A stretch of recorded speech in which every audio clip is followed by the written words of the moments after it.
Welcome to Kavin Kovai. நாங்கள் இப்போ எங்கே இருக்கிறோன்னா இந்த கோயம்புத்தூரோட முக்கியமான ஒரு லேண்ட்மார்க் தாங்க வெள்ளிங்கிரி மலை. வெள்ளிங்கிரி மலை பற்றி கேள்விப்படாதவங்க இங்கே கோயம்புத்தூர்னு கிடையாது, தமிழ்நாட்டில் இருக்க முடியாது. இது ரொம்ப ஃபேமஸான மலைங்க. இது வந்து சிவபெருமானோட கோயில் இங்கே இருக்குது. வாங்க அந்த கோயிலுக்கு போய் பார்க்கலாம். எப்போ நாங்கள் கோயம்புத்தூருக்கு வந்தாலுமே ஒரு மிஸ் பண்ணாமல் பார்க்கக்கூடிய ஒரே பிளேஸ் வந்து இந்த கோயில் தாங்க. ஏன்னா இந்த கோயில் வந்து அவ்வளோ ஒரு அழகாகவும் இருக்கும், மலை கீழே இருக்கிறங்காட்டி அவ்வளோ ஒரு அமைதியாகவும் இருக்குங்க. அன்றைக்கி நாங்கள் கொஞ்சம் லேட்டாக வந்துட்டோம், மழை வேறு வந்துட்டு இருந்துச்சு. கோயில் சாத்திடுவாங்களோன்னு சொல்லி பயத்தோடு தாங்க போனோம். ஆனால் பார்த்தீங்கன்னா கோயில் வந்து சாத்துறதுக்கு ஒரு 1/2 hour இருந்துச்சு.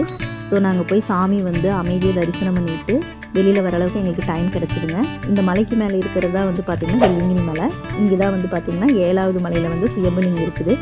சாமி கும்பிட்டு வெளியில் வர பார்த்திங்கன்னா நிறைய பக்கம் வந்து அன்னதானம் மோர் எல்லாம் கொடுத்துட்டு இருந்தாங்க. அது வயிறார சாப்பிட்டு கொஞ்சம் நேரம் ரெஸ்ட் எடுத்துகிட்டு கிளம்பிட்டோங்க. இந்த கோயிலுக்கு வரணுன்னா காந்திபுரத்துலேருந்தே உங்களுக்கு டைரக்ட் பஸ் இருக்குதுங்க.